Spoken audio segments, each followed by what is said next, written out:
There's a moment most people never talk about. It doesn't arrive loudly. It slips in, quietly, almost invisible. You're smiling at the right time, nodding when expected, saying things that sound right, polite, acceptable.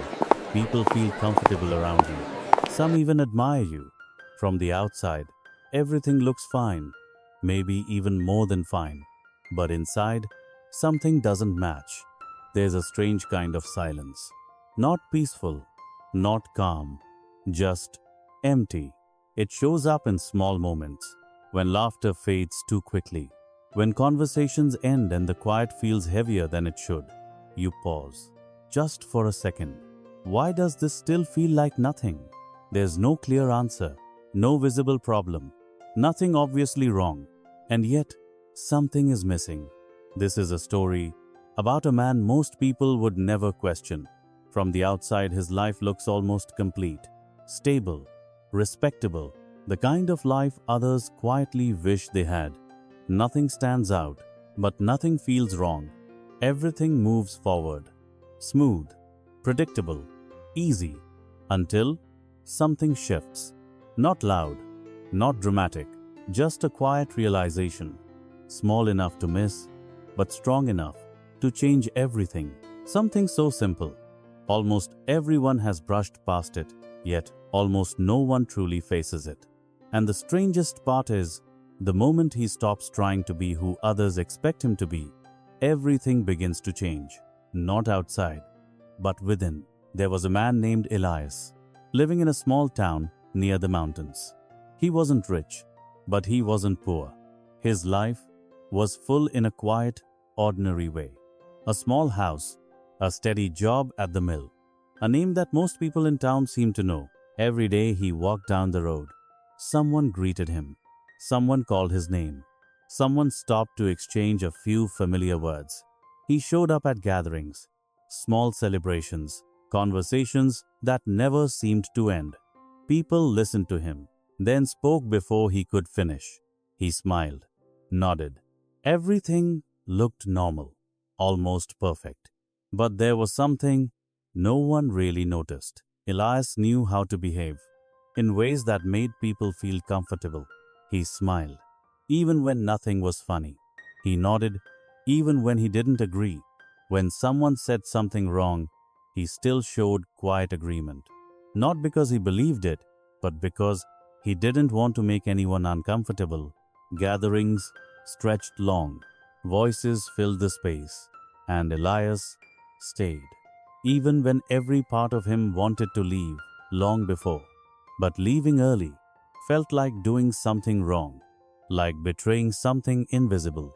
So he stayed, smiling, listening, continuing to be the person everyone expected him to be. Elias had lived this way for most of his life. Nothing ever made him question it.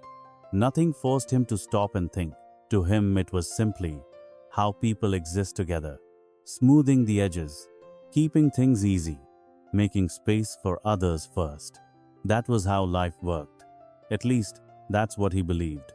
He never wondered if there was another way, never considered that something might be missing.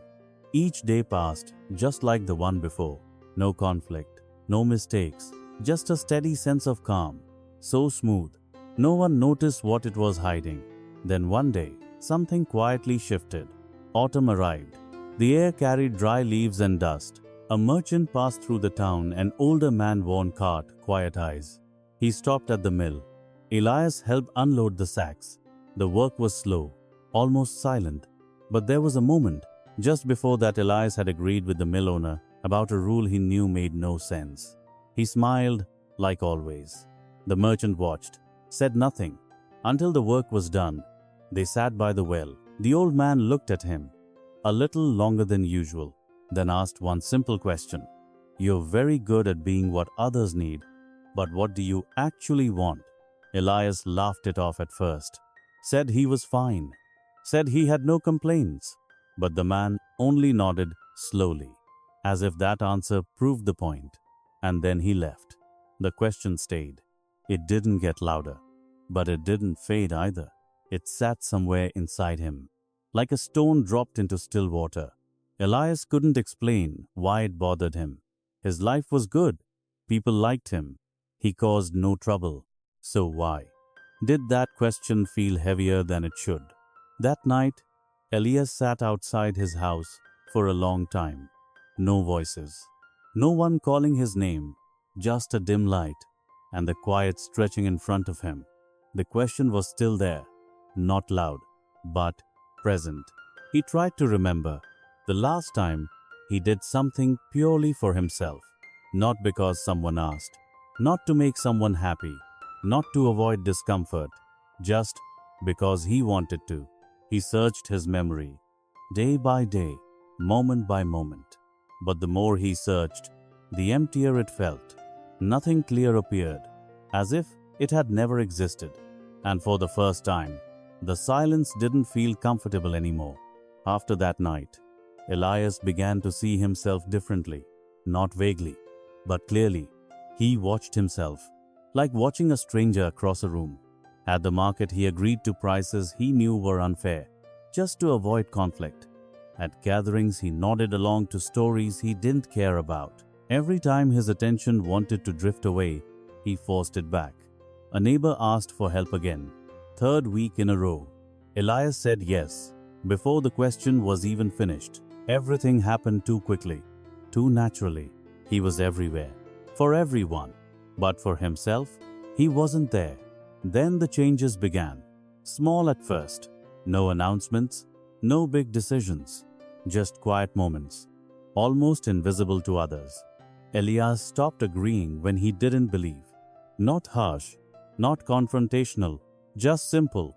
I see it differently. And he let the silence sit. The first time his heart beat faster, a hint of fear, a moment of waiting. He expected tension, but the other person only paused, then asked, why? And a real conversation began. At gatherings, he left when he felt tired.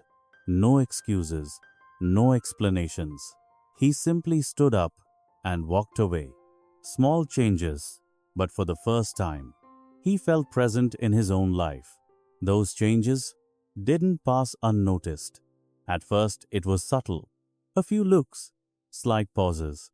Someone whispered that Elias had become different. Stranger, more serious.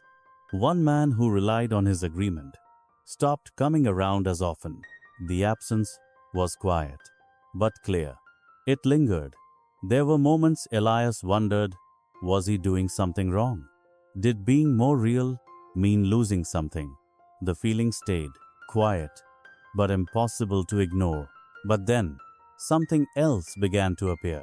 Not loud, not immediate. The people who stayed saw him differently. No more shallow conversations, no more automatic agreement. They asked real questions and waited for real answers.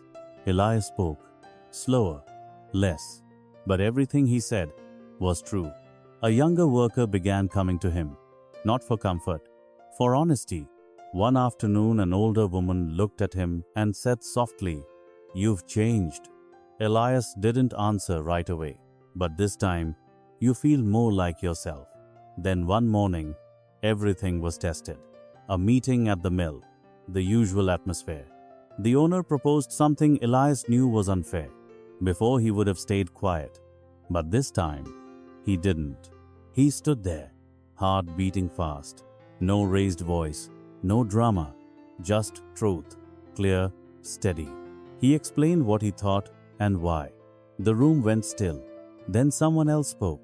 Then another. The mood shifted. The decision changed.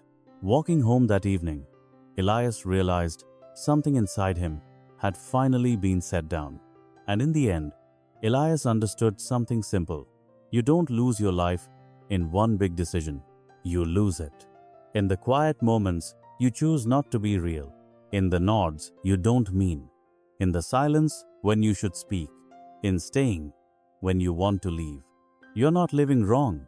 You're just not living honestly. And slowly, that takes everything from you. Not on the outside, but inside. The freedom Elias felt didn't come from changing the world. It came from no longer betraying himself. The lesson is simple, but not easy. Start small. Say what you mean.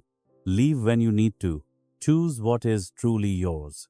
Because your real life only begins when you stop pretending to be someone else.